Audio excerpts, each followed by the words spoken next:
Hello friends, welcome to our cooking channel Bharati creation. આજે આપણે બનાવીશું ઢાબા સ્ટાઇલ કાઠિયાવાડી વઘારેલો રોટલો એકદમ સિમ્પલ રીતથી અને ઘરમાં રહેલા ઇન્ગ્રેડિયન્ટમાંથી। તો ચાલો બનાવીએ।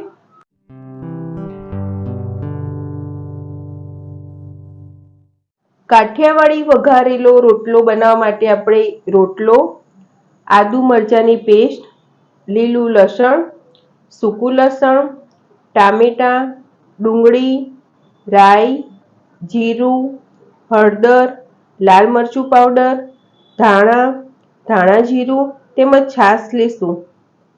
વઘારેલો રોટલો બનાવવા માટે આપણે ઠંડો રોટલો હોય તે જ લેશું, કારણ કે ઠંડા રોટલાનો ટેસ્ટ વધારે સારો લાગે છે।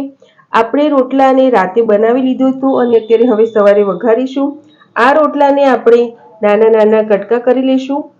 અત્યારે આપણે છાશવાળો વઘારેલો રોટલો બનાવીએ છીએ, એટલે આપણે આના મીડિયમ સાઈઝના કટકા કરીશું। તો આપણે રોટલાને આ રીતે કટકા કરી લઈએ। રોટલાના આપણે સરસ નાના કટકા કરી લીધા છે। હવે અત્યારે આપણે કાઠિયાવાડી રોટલો બનાવીએ છીએ, એટલે કાઠિયાવાડી ચટણી બનાવી લઈશું। એ માટે આપણે ખાણીમાં 6 થી 7 નંગ લસણની કળી લઈશું અને 1 મોટી ચમચી જેટલું લાલ મરચું પાવડર। હવે આપણે આને સાઈડે ખાંડી લઈશું। લસણની ચટણીને આપણે સરસ રીતે ખાંડી લીધી છે। હવે આપણે રોટલો વઘારીશું। રોટલો વઘારવા માટે આપણે એક કઢાઈ લીધી છે અને કઢાઈને ગેસ પર મૂકી દીધી છે। તેમાં આપણે 2 થી 3 ચમચી જેટલું તેલ લઈશું અને તેલને આપણે સાઈડે ગરમ થવા દઈશું। તેલ ગરમ થઈ ગયું છે, તેમાં આપણે અડધી ચમચી જેટલી રાઈ નાખીશું। રાઈ બધી સરસ રીતે ફૂટી જાય પછી અડધી ચમચી જેટલું જીરું નાખીશું। જીરું તેલમાં સહેજ સંતળાઈ જાય પછી આપણે જે આદુ અને મરચાંની પેસ્ટ લીધી છે તે પેસ્ટને આપણે થોડીક તેલમાં સાંતળી લઈશું।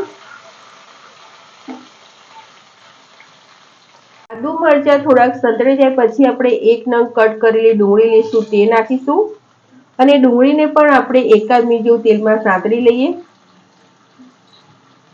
ડુંગળી તેલમાં સરસ રીતે સંતળાઈ ગઈ છે, તેમાં આપણે 1 નંગ કટ કરેલું ટમેટું નાખીશું। તેને પણ આપણે એકાદ મિનિટ જેવું તેલમાં સાઈડે સાંતળી લઈશું। ટમેટા અને ડુંગળી બંને તેલમાં સાઈડે સંતળાઈ ગયા છે। તેમાં હવે જે આપણે લસણની ચટણી બનાવી હતી તે નાખીશું। તેની સાથે જ આપણે બીજા મસાલા પણ કરી લઈશું। 1 ચમચી જેટલું ધાણા જીરું, અડધી ચમચી જેટલી હળદર, અડધી ચમચી કાશ્મીરી લાલ મરચું પાવડર અને ટેસ્ટ પ્રમાણે મીઠું। આ બધા જ મસાલા પહેલા આપણે સાઈડે મિક્સ કરી દઈશું। મસાલા બધા સરસ રીતે મિક્સ કરી દીધા છે। તેમાં આપણે થોડું ઝીણું સમારેલું લસણ નાખીશું। લસણ નાખવું ઓપ્શનલ છે, પરંતુ આ વઘારેલા રોટલામાં લસણનો ટેસ્ટ સારો આવે છે। જો તમારી પાસે ન હોય તો તમે તેને સ્કીપ પણ કરી શકો છો। અને મેં અત્યારે સૂકી ડુંગળી લીધી છે, તેની જગ્યાએ તમે લીલી ડુંગળી પણ નાખીને કરી શકો છો। લસણને આપણે એકાદ મિનિટ જેવું આ મસાલા સાથે સાંતળી જ લઈશું, જેથી તેની કચાશ નીકળી જાય। લસણને આપણે મસાલા સાથે સાઈડે સાંતળી લીધું છે। હવે આપણે આમાં છાશ મિક્સ કરીશું। અત્યારે આપણે છાશ નાખીને આ રોટલો વઘારીએ છીએ।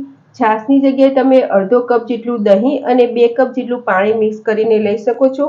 જ્યારે પણ છાશ નાખીએ ત્યારે ગેસની ફ્લેમ મીડિયમ રાખીશું અને તેને કન્ટિન્યુઅસ સતત ચલાવતા રહીશું, નહીંતર છાશમાંથી પાણી છૂટું પડવા માંડશે। એટલે હવે આપણે આને સતત એકાદ મિનિટ જેવું ચલાવતા રહીશું। છાશને આપણે મસાલા સાથે સાઈડે મિક્સ કરી દીધી છે અને એકાદ ઉભરો પણ આવી ગયો છે। હવે તેમાં આપણે જે રોટલાના કટકા કરીને રાખ્યા છે તે મિક્સ કરીશું। અત્યારે આપણે ઠંડો રોટલો લીધો છે, તેની જગ્યાએ તમે ગરમ રોટલો બનાવીને પણ લઈ શકો છો, પરંતુ એનો ટેસ્ટ જેવો રીતે આપણે ઠંડા રોટલો બનાવીએ છીએ તેવો નહીં આવે। આ રોટલાના કટકાને આ છાશમાં આપણે સાઈડે મિક્સ કરી દઈશું અને આને ઢાંકીને આપણે 2 થી 3 મિનિટ જેવું થવા દઈશું। 3 થી 4 મિનિટ જેવું થઈ ગયું છે અને હવે આપણે ચેક કરી લઈશું।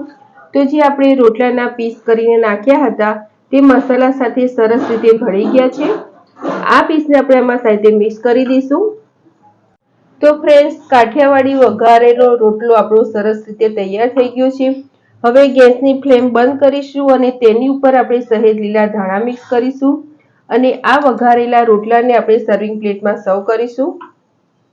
તો ફ્રેન્ડ્સ, તૈયાર છે ઢાબા સ્ટાઇલ કાઠિયાવાડી વઘારેલો રોટલો.